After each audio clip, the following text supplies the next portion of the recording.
Assalamualaikum everyone. I hope you all are doing well. So the topic that we are going to discuss today is about asthma.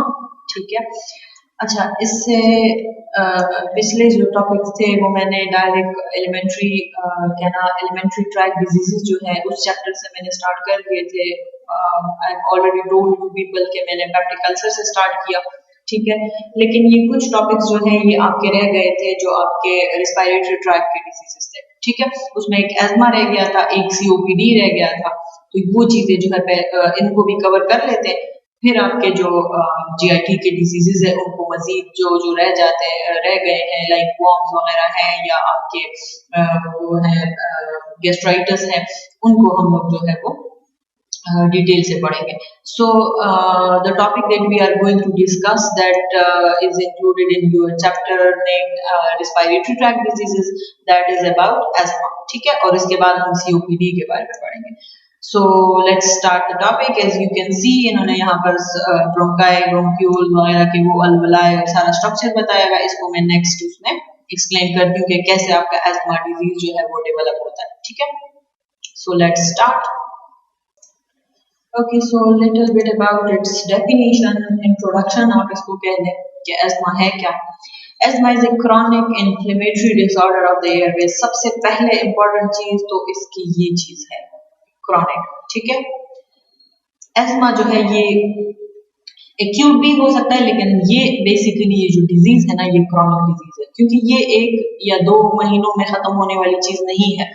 ESMA भी एक ऐसी disease है जैसे diabetes है, उसको हम manage करते हैं, ये कम्प्लीटली खत्म नहीं होता, इसलिए हम इसको क्रॉनिक. जैसे टीबी है, टीबी आप देखिए वो 9 मंथ्स आपके इवन 12 मंथ्स तक भी जा सकता है. आजकल तो इसकी थेरेपी 6 मंथ है, लेकिन पहले ये 9 का भी, बल्कि कुछ लोग जो प्रॉपर कंप्लाइंस नहीं देते ड्रग के लिए, प्रॉपर यूज नहीं करते, उनकी थेरेपी कहाँ 2 साल 3 साल तक चली जाती है.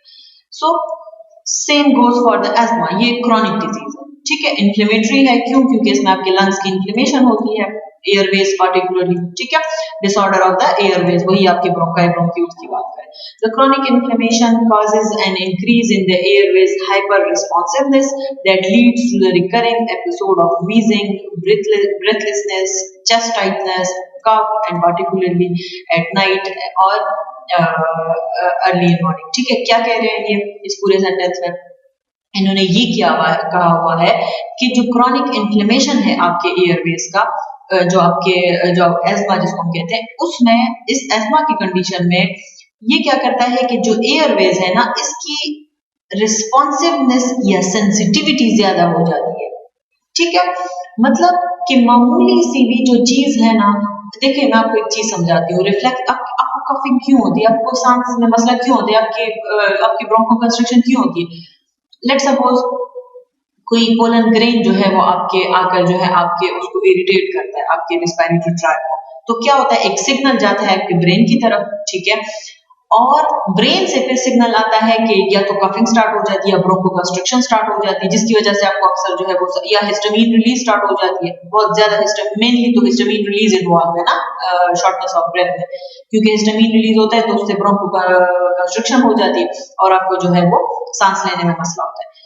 तो ये असल में आपका ये जो एयरवेज है ना ये रिस्पांस दे रहे हैं. किस चीज को रिस्पांस दे रहे हैं? किसी मामूली इरिटेंट को, कि कोई इरिटेंट आया उसने आपको एयरवेज को उसने इरिटेट किया तो वो रिस्पांस देगा. कैसे रिस्पांस देगा?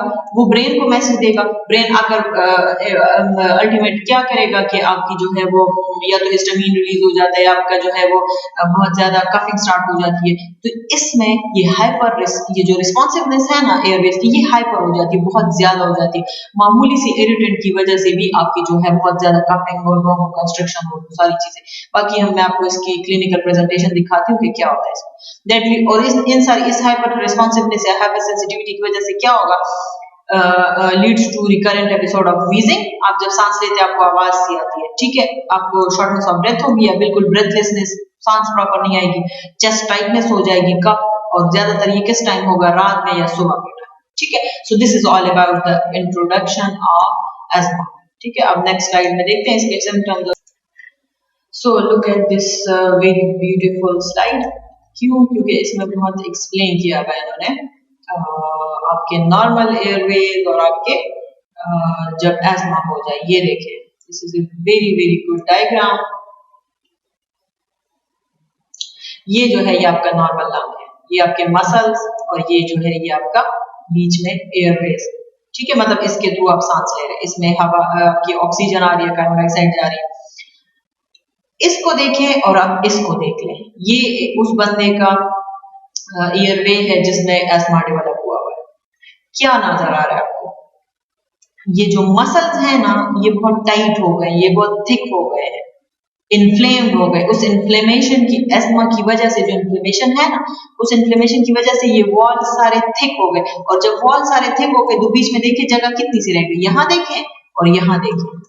This is what we can say the clinical presentation of asthma, कि आपके जो एयरवेज है ना, इसको हम कहते हैं नैरो एयरवेज। ये देखिए narrow airway, limited air flow. अब जाहिर सी बात है तंग है तो उसमें कम एयर आएगी, इस वजह से बंदे को शॉर्टनेस ऑफ ब्रेथ, वो जो सबने देखा एस्मा में अचानक से बंदे को सांस आना बंद हो जाती है, फिर वो क्या करता है, कोई सॉल्ब्यूटामोल वगैरह के पंप लगा दे, लेट मी चेक इट हो रहा है। अच्छा ठीक है, तो ये चीजें जो है ये असल में this is a very good presentation of, ये जरा मुझे रिमूव करने दें। oh shit.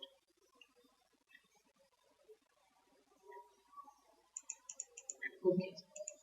So, okay. अच्छा, so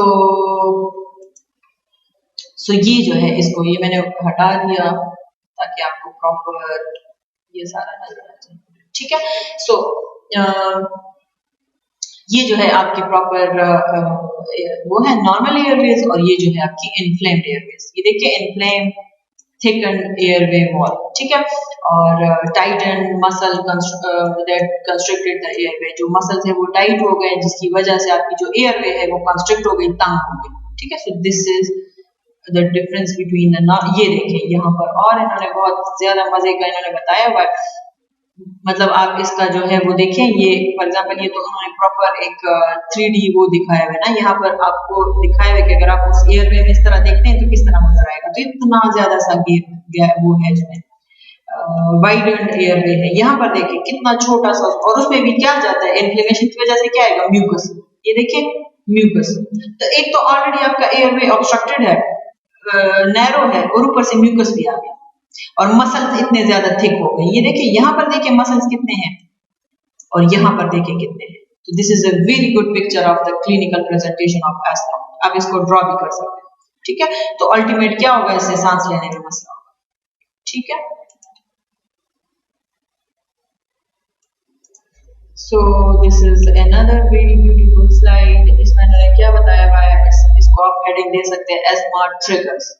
कौन कौन सी चीजें हैं जो एस्मा को स्टार्ट करवा सकती है। बंदे को एस्मा की डिजीज है तो क्या ऐसी चीज आपने देखा है, अक्सर आपने मूवीज ड्रामास में देखा होगा, एक चीज आपने देखी होगी कि अचानक से कुछ नहीं होता और सडनली उसको अटैक आ जाता है, तो कोई ना कोई ट्रिगर पॉइंट तो होगा ना उसके लिए। तो क्या क्या ट्रिगर है, एस्मा के ट्रिगर्स हैं, इसको हम ट्रिगर्स की हेडिंग देंगे, ठीक है। ट्रिगर्स के वो जो है वो इसको अचानक से बंदे को अटैक आ जाता है, तो उसमें सबसे पहले यहाँ से स्टार्ट कर लेते हैं एक्सरसाइज।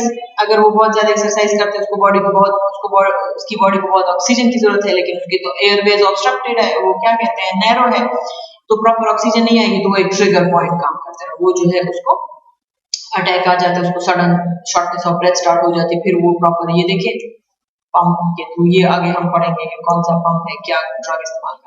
तो एक्सरसाइज है, पोलन्स है, पोलन तो मेन कॉज है एस्मा को एग्रेवेट करने के लिए, ठीक है। अगर कोई इनहेल कर ले तो अचानक से उसको कफिंग स्टार्ट हो जाती है, और उसको जो है वो नैरो एयरवेज की वजह से उसको प्रॉपर ऑक्सीजन नहीं मिलता, तो वो जो है उसको सीवियर अटैक आ जाता है, ठीक है। बग्स एंड होम, वो जो जिसको हम क्या कहते हैं, या तो क्या कहते हैं उसको, बेड बग्स, इसको कटमल जिसको कहते हैं, ठीक है, वो चीजें अगर है उससे हो सकता है। केमिकल फ्यूम्स, कोई आपके फायर एक्सटिंग्विशर्स हैं वो जैसे आग बुझाते हैं, या कोई और भी ऐसे केमिकल जिसके फ्यूम्स आए वो अगर आप इनहेल कर दें उससे हो सकता है। कोल्ड एयर, बहुत ज्यादा ठंडी हवा से भी हो सकता है। फंगस स्पोर्स, फंगस के जो स्पोर्स होते हैं जिसे वो अपने रिप्रोडक्ट, फंजाई के स्पोर्स होते हैं जिसे वो अपनी रिप्रोडक्शन करते हैं, वो चीज जो है वो हो सकती है, ठीक है। इसके अलावा डस्ट, डस्ट से हो सकता है, स्मोक, सिगरेट स्मोक से हो सकता है, स्ट्रॉन्ग ओडोर्स या ऑर्डर्स स्मेल को कहते हैं। कोई बहुत ही पंजेंट, पंजेंट मतलब बहुत ही कोई इरिटेटिंग सी स्मेल अगर हो जाए, अक्सर होते हैं परफ्यूम बहुत ज्यादा इरिटेटिंग स्मेल होती है उनकी, तो वो जो या बहुत तेज सी स्मेल होती है, ठीक है। या कोई ऐसे पेंट्स, अक्सर आपने देखा होगा पेंट्स जो होते हैं उसकी अक्सर बहुत ज्यादा तेज स्मेल होती है, वो अक्सर कर सकते हैं, ठीक है। तो ये चीजें जो है वो पोल्यूशन, जो फैक्ट्रीज वगैरह से हवा में जो पोल्यूशन आती रहती है उससे, गुस्से से अक्सर, या बल्कि शॉक, किसी को सदमा वगैरह आ जाए, गुस्सा आ जाए, उससे हो सकता है, ठीक है।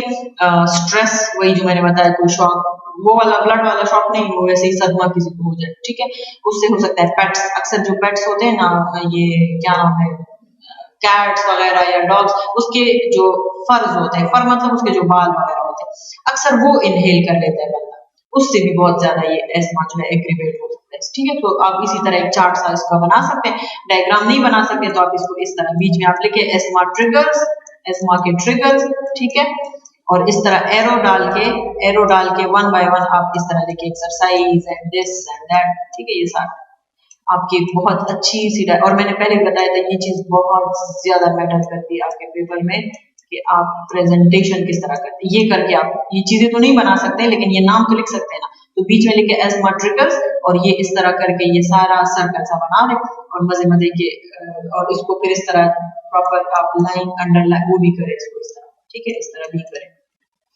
तो ये एक अच्छा सा आपका चार्ट बन जाएगा, ठीक है। और ये इस पे टाइम भी कम है, अगर आपके पास पेपर में टाइम कम है ना, तो इस पे टाइम भी कम लगता है, बजाय ये कि आप एक एक सेंटेंस में एक्सप्लेन करें। चलिए इसकी पढ़ते हैं अब हम clinical manifestation.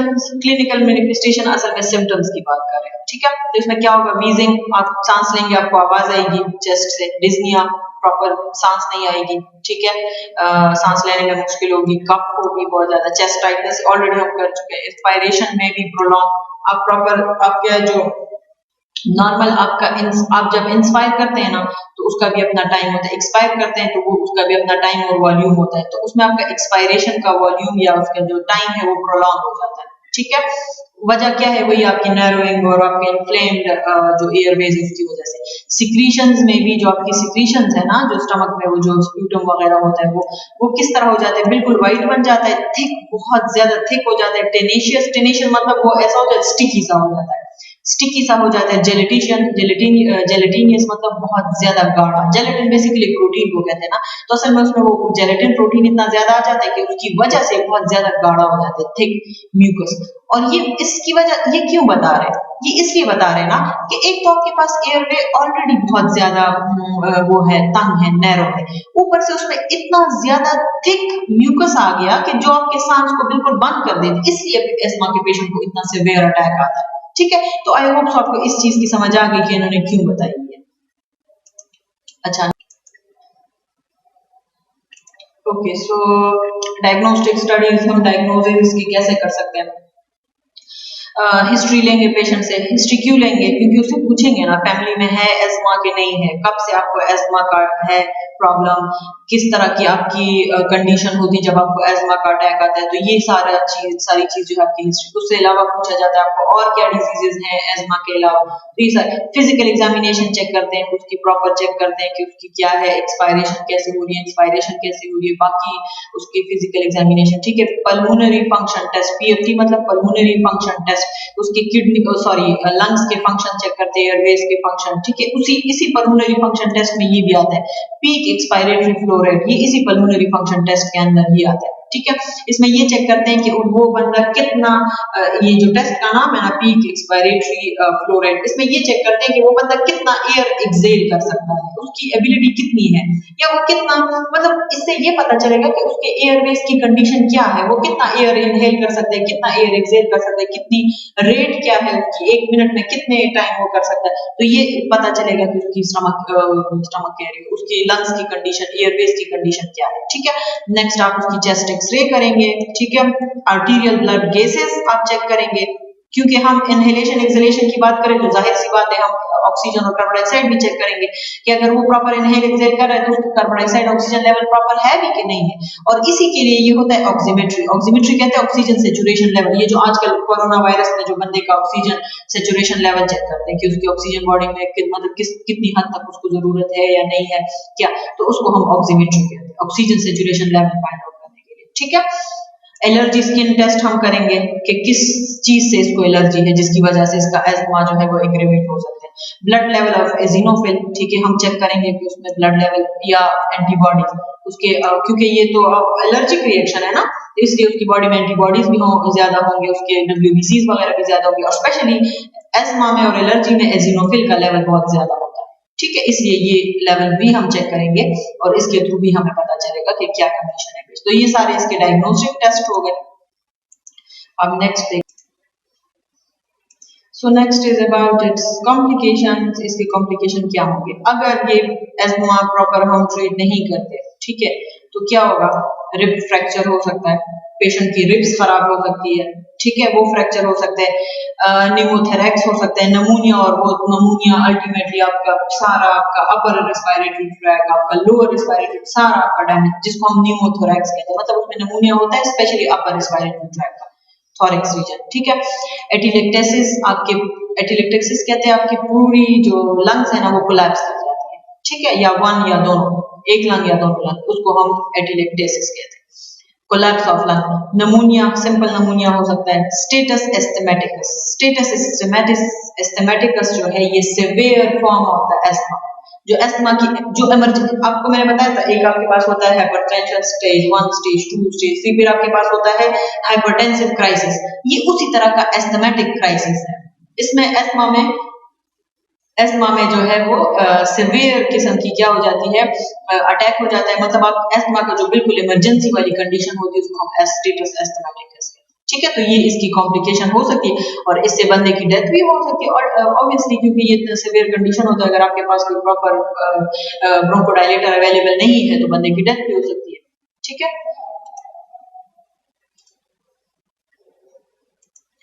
so this is a very good, another very good slide of management of asthma। Treatment कैसे करेंगे ये देखिए, बहुत मजे का इन्होंने बताया है, SASTHMA। ठीक है, और इसी तरह आप इसको फार्मूला टाइप बनाकर आप इसकी ड्रग्स याद कर सकते हैं। सबसे पहले एड्रिनर्जिक्स। एड्रिनर्जिक मतलब आप एड्रिनर्जिक उन ड्रग्स को कहते हैं जो आपके एड्रिनर्जिक रिसेप्टर को एक्टिवेट करेंगे।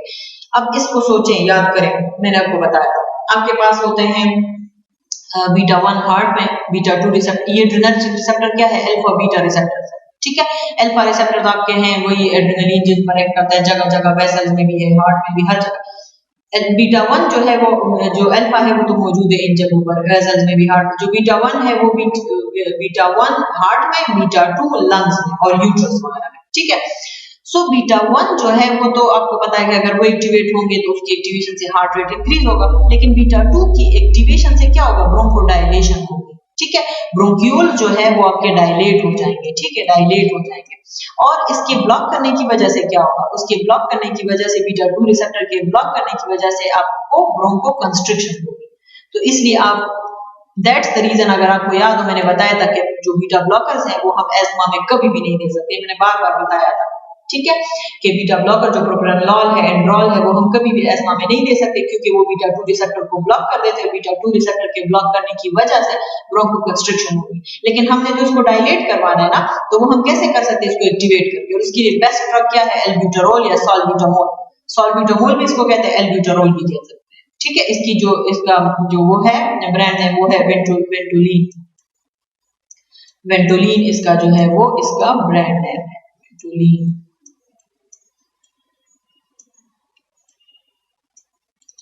अच्छा, सो ये आपका हो गया, ये फर्स्ट हो गई ए। एस से क्या है, स्टीराइड, ये भी मैंने बताया था। कॉइन वाली एग्जांपल याद रखिए, और वो बात मैंने आपने मुझे कमेंट सेक्शन में बतानी है कि कॉइन वाली बात क्या थी जो मैंने बताई थी कि स्टीराइड का जिक्र है, तो मैंने तुम लोग को एक वाकया भी बताया था और मैंने एक चीज बताई थी कि स्टीराइड जो है वो क्यों हम इस्तेमाल करेंगे। तो ये मुझे आप बताएं, अगर आपने आंसर नहीं किया मैं नेक्स्ट वीडियो में बताऊंगी आपको। ठीक है, so you people have to answer me कि हम स्टीराइड्स क्यों इस्तेमाल करें, और कॉइन वाली बात मैंने क्या बताई थी आप लोगों को। एक एक एक चीज मैंने एक वाक्य भी बताया था कि आपने इससे याद रखना है कि हम स्टेरॉइड्स क्यों इस्तेमाल करते हैं, ठीक है। Next is theophylline.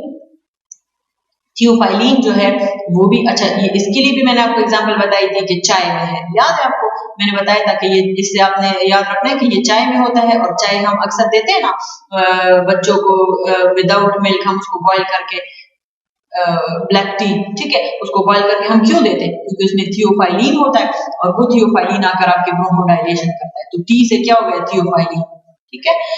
कैफीन या थियोफाइलिन ये सारे हम। एच हाइड्रेशन, आपने प्रॉपर उसको आईवी फ्लूइड्स देने हैं, हाइड्रेशन करनी है उसकी, ठीक है। मास्क मतलब ऑक्सीजन, आपने ऑक्सीजन मास्क देना है, एम से उन्होंने वो ऑक्सीजन वाला को बताया कि मास्क चढ़ाने तक उसको प्रॉपर ऑक्सीजन दे।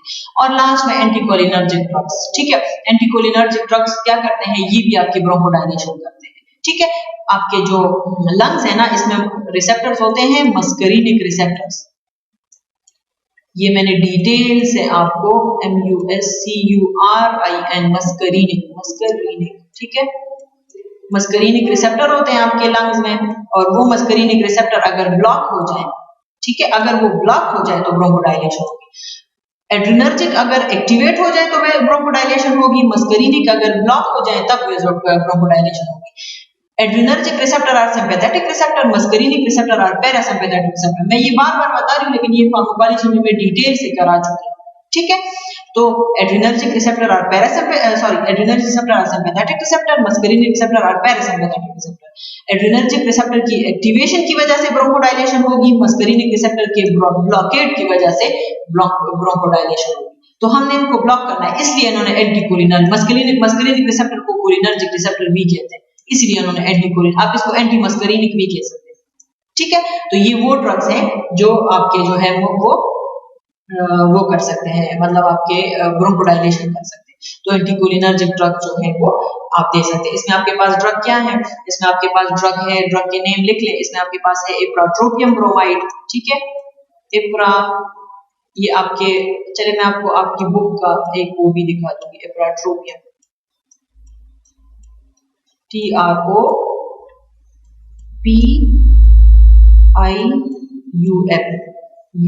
ठीक है, इप्राट्रोपियम,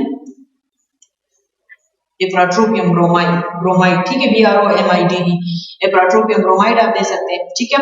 स्टेरॉइड्स में ड्रग कौन कौन सी, हाइड्रोकोर्टिसोन, ठीक है, डेक्सामेथासोन, ये सारे ड्रग आप दे सकते हैं। एड्रिनर्जिक ड्रग में आप ये लिखा है सॉल्ब्यूटामोल, एल्ब्यूटेरोल, ये सारे आप दे सकते हैं। तो ये ड्रग्स इन्होंने तो सिर्फ ये मेन नाम लिखे, आप इसमें ड्रग के नाम भी लिख सकते हैं, ठीक है। अच्छा, थोड़ा सा मैंने आपके बुक की भी स्लाइड ऐड कर दी ताकि आपको कोई इशू ना हो अगर आप बुक से पढ़ रहे हैं, ठीक है। तो ये देखिए, periodic episode of shortness of breath is called asthma. बार बार अगर आपको शॉर्टनेस ऑफ ब्रेथ के एपिसोड्स आ रहे हैं, अटैक्स आ रहे हैं, तो उसको क्या कहते हैं, एस्थमा कहते हैं, ठीक है। जल्दी जल्दी से इसको देखते हैं, चाइल्डहुड एस्थमा, और इसकी टाइप्स बताएंगे, ये आप ऐड कर सकते हैं, उसमें नहीं था तो आप यहाँ से ऐड कर सकते हैं, टाइप्स उसमें नहीं थे स्लाइड्स में। टाइप्स में क्या है, चाइल्डहुड एस्थमा, एडल्ट एस्थमा और स्टेटस एस्थमेटिक, मैंने एक्सप्लेन कर दिया है कि वो असल में इमरजेंसी, ये देखिए इमरजेंसी सिचुएशन है। और चाइल्डहुड एस्थमा क्या है, आल्सो कॉल्ड एटोपिक और एपिसोडिक और एक्सट्रिंसिक एस्थमा, ठीक है। क्यों इसको एपिसोडिक और एक्सट्रिंसिक और एटोपिक, एटोपिक मतलब जो हिस्ट्री, फैमिली हिस्ट्री से, जेनेटिक के थ्रू, जीन्स के थ्रू आपके आते हैं, ठीक है, उसकी वजह कोई जेनेटिक वो हो। और एक्सट्रिंसिक मतलब कि वो उसकी अपनी वो नहीं है, बल्कि उसको जीन्स में ट्रांसफर हो, उसके हिस्ट्री में है, फैमिली हिस्ट्री में है, ठीक है। It relieves after 10 years of age, it runs in families, family में होता है। onset of this type of asthma occur in childhood and in atopic individual who readily forms IgE antibodies to common materials present in the environment। अच्छा, ये कह रहे हैं ना कि ये उन लोगों में ज्यादा होता है कि जो एटॉपिक हो, मतलब एटॉपिक एक तो उसी को कहते हैं ना कि जो फैमिली हिस्ट्री वाली होती है। दूसरा ये भी है कि उन लोगों में जिनमें आईजीई एंटीबॉडी मामूली मामूली चीजों के लिए भी बनना शुरू हो जाती है, आईजीई एंटीबॉडी बॉडी एस्थमा में इन्वॉल्व है, ठीक है। और कहते हैं कि ये पोलन के लिए भी, डस्ट के लिए भी, फीदर्स जो जानवरों के पर वगैरह होते हैं, जो परिंदों के सॉरी पर होते हैं, या एनिमल फर्स हो गए, या कोई डेंडर मतलब जो स्किन वो नहीं हो जाती, डेंड्रफ जिसको हम कहते हैं, जो स्किन जो उरजी की शान जैसे हम उसको कहते हैं ना, उसको हम डेंडर कहते हैं। पर्टिकुलरली ये जब स्कल का आपका वो डेंड्रफ होता है उसकी बात करें। एंड इंजेस्टेड एलर्जेंस, ठीक है, कोई भी आप एलर्जेंस अगर आप इंजेस्ट करते हैं डिराइव फ्रॉम फिश, एग, कुछ लोगों को मैंने बताया था fish, egg, milk, milk, yeast, खमीर जो होता है, वीट, इन सब चीजों से उनको एलर्जी होती है। तो कहते हैं जब आपकी बॉडी मामूली मामूली चीजों के लिए भी एंटीबॉडी IgE एंटीबॉडी प्रोड्यूस करना शुरू कर जाए, उन लोगों में फिर ये चीज जो है, ये एस्मा का अटैक बहुत ज्यादा होता है। मतलब वो लोग जो है वो असल में एटोपिक लोग होते हैं और उनमें चाइल्डहुड एस्मा डेवलप होता है। एडल्ट में क्या होता है, it occurs in adult also called late onset. इसको लेट ऑनसेट क्यों कहते हैं, क्योंकि बाद में होता है, चाइल्डहुड में नहीं होता। और नेक्स्ट एटोपिक भी इसी वजह से कहते हैं क्योंकि बाद में आता है। और इंट्रिंसिक, क्योंकि उनमें ये हिस्ट्री वाली बात इतनी खास नहीं होती, इसलिए उसको इंट्रिंसिक, इंट्रिंसिक असल में कहते हैं उसकी अंदरूनी, एक्सट्रिंसिक कहते हैं बाहर से। तो चाइल्डहुड में इसलिए उसको एक्सट्रिंसिक कहा क्योंकि वो फैमिली से आ रहा था। एडल्ट में वो उसका खुद अपना एस्मा है। इट रिमेन्स फॉर लॉन्ग, ये काफी अरसे तक रहता है। स्टेटस एस्थमेटिकस मैंने बताया था, चाहे बच्चों में भी हो सकते हैं, बड़ों में भी। It is severe type of, मतलब इमरजेंसी कंडीशन जब होती है, ठीक है। Asthma can lead to status asthmaticus. पिछली स्लाइड्स में मैंने कॉम्प्लिकेशन में बताया कि जब आप उसको ट्रीट नहीं करते तो ये इसमें डेवलप हो जाती है। तो असल में ये स्टेटस एस्थमेटिकस कॉम्प्लिकेशन है इन डिजीजेस की, ठीक है, इन दोनों की। अच्छा, प्रिसिपिटेशन फैक्टर, वही ट्रिगर फैक्टर याद करें, सारा मैं करवा चुकी हूँ, सारी चीजें ये सारा मैं करवा चुकी हूँ, ठीक है, पिछले स्लाइड्स में। ड्रग्स कभी कभार, प्रोप्रानोलोल मैंने बताया ना कि वो क्योंकि वो क्या करता है, ब्रोंको कंस्ट्रिक्शन करता है, तो कहते हैं ड्रग्स जो प्रोप्रानोलोल वगैरह है वो भी एस्मा के अटैक को ट्रिगर कर सकते हैं। क्लिनिकल फीचर वही मैं करवा चुकी हूँ, इसमें कोई डिज्निया, ये सारी चीजें हम कर चुके हैं। अनप्रोडक्टिव कफ, ड्राई कफ होता है, वीज, सांस लेने में आवाज आती है, मसल स्पाज्म, बहुत सिवियर किस्म का मसल स्पाज्म स्टार्ट हो जाते हैं। इन्वेस्टिगेशन इसकी क्या है, chest x-ray, arterial blood gases, सारा मैं करवा चुकी हूँ। पीक एक्सपायरेटरी फ्लो रेट भी मैं करवा चुकी हूँ पिछले स्लाइड्स में। तो इसलिए मैंने कहा कि आपको पता चल जाए कि इस बुक आपकी, इसमें कोई न्यू चीज नहीं है आपके बुक में, वही चीजें हैं जो मैं स्लाइड्स में करवा चुकी हूँ, ठीक है। ओके, सो ये देखें जरा ट्रीटमेंट इसी के एस्मा की, आपके बुक वाली ट्रीटमेंट क्या है मैंने बताई है। तो इसमें वो भी आप लिख सकते हैं, ये भी लिख सकते हैं, आपकी अपनी मर्जी, वही सेम चीजें हैं, ठीक है। आप इसमें जनरल ट्रीटमेंट देंगे तो ऑक्सीजन इनहेलेशन देंगे, अवॉइड प्रेसिपिटेशन फैक्टर, जो पोलन ग्रेन्स और जो फीदर्स और फर और उन चीजों से आपने अवॉइड करना है। स्पेसिफिक ट्रीटमेंट क्या है, वेंटोलिन नेबुलाइजेशन, ऑलरेडी हम पिछले स्लाइड्स में कर चुके हैं, ठीक है। इसके अलावा आप क्या दे सकते हैं, ये इन्होंने उसका तरीका बताया है कि मिक्स वेंटोलिन सोल्यूशन विद, ये आपकी बुक है, अगर आपको स्लाइड प्रॉपर नजर नहीं आ रही तो आपकी बुक में है, ठीक है। Mix 1 cc Ventolin solution with 2 cc normal saline solution and put in nebuliser for nebulisation. आपने 1 cc उसका लेना है वेंटोलिन सोल्यूशन का और 2 cc आपने नॉर्मल सलाइन लेना है और इन दोनों को मिक्स करके आपने उसको नेबुलाइजेशन के थ्रू पेशेंट को देना है। इसके अलावा स्टेरॉइड दे सकते हैं, डेक्सामेथासोन, प्रेडनिसोलोन, हाइड्रोकोर्टिसोन में ऑलरेडी करवा चुकी हूँ। इमरजेंसी, ड्यूरिंग इमरजेंसी आप क्या दे सकते हैं, डेक्सा इंजेक्शन लगा सकते हैं, या सोलोकोटेप भी, या डेक्सा या सोलोकोटेप, ये दोनों स्टेरॉइड्स की ड्रग्स की एग्जांपल्स हैं, ठीक है। तो इंजेक्शन आप इसकी लगा सकते हैं। टैबलेट प्रेडनिसोलोन, अगर आप इंजेक्शन नहीं लगाते तो आप टैबलेट भी दे सकते हैं, ये प्रेडनिसोलोन भी स्टेरॉइड है, या तो आप इंजेक्शन दे सकते हैं या आप टैबलेट दे सकते हैं। इसके अलावा ये देख केटोटोफेन, मोंटेल्यूकास्ट, इप्राट्रोपियम ब्रोमाइड, ये पिछले स्लाइड में मैं करवा चुकी हूँ। इप्राट्रोपियम ब्रोमाइड एंटीकोलिनर्जिक है। मोंटेल्यूकास्ट जो है इसको हम कहते हैं, मैं यहाँ लिख देती हूँ, मोंटेल्यूकास्ट जो है ना, इसकी क्लास का नाम है एंटी ल्यूकोट्राइन्स, ये आपकी ब्रोंकोडायलेटर, फार्माकोलॉजी में ब्रोंकोडायलेटर वाला टॉपिक याद है किसी को, उसमें ये है एंटी ये लिखा नहीं जा रहा, आप देख लें, anti anti L E U leuko L E U C O T R I ENES, leukotrienes, ठीक है, एंटी ल्यूकोट्राइन्स। ये मोंटेल्यूकास्ट जो है ये उस क्लास का ड्रग है। असल में ये ल्यूकोट्राइन जो है ना, ये इसकी सिंथेसिस को ब्लॉक कर देते हैं। और क्यों? क्योंकि ल्यूकोट्राइन जो है ना, ये आपके स्टमक के ये आपके लंग्स के जो ब्रोंकोडायलेशन है ना, उसको ब्रोंकोकंस्ट्रिक्शन को ज्यादा कर सकते हैं। इसलिए हमने इन ड्रग्स के थ्रू ल्यूकोट्राइन्स को ब्लॉक करना है, ठीक है। इसी तरह केटोटोफिन भी इसी क्लास का ड्रग। एमानोफाइलिन जो है, ये कफ सिरप जो होते हैं, ठीक है, वो आप ये भी ब्रोंकोडायलेटर के तौर पर काम करते हैं। बीटा एगोनिस्ट, वो मैंने बता दिया, सॉल्ब्यूटामोल, टर्ब्यूटालीन, एल्ब्यूटारोल, ये सारे बीटा एगोनिस्ट हैं। तो आप वहां से भी ये लिख सकते हैं, यहाँ से भी लिख सकते हैं, दोनों, ठीक है। नेक्स्ट इंशाल्लाह हम फिर पढ़ेंगे COPD, chronic obstructive pulmonary disorder. और आपका कोई भी क्वेश्चन है, और जो क्वेश्चन मैंने पूछे हैं आपने उसका उसी टाइम मुझे आंसर करना है, और I will wait for your answer, जो आपके कमेंट सेक्शन में आएंगे। और अगर कोई भी क्वेश्चन है आप मुझसे कमेंट सेक्शन में पूछ सकते हैं, and I will try to answer all of your question. So have a nice day guys, अल्लाह हाफिज।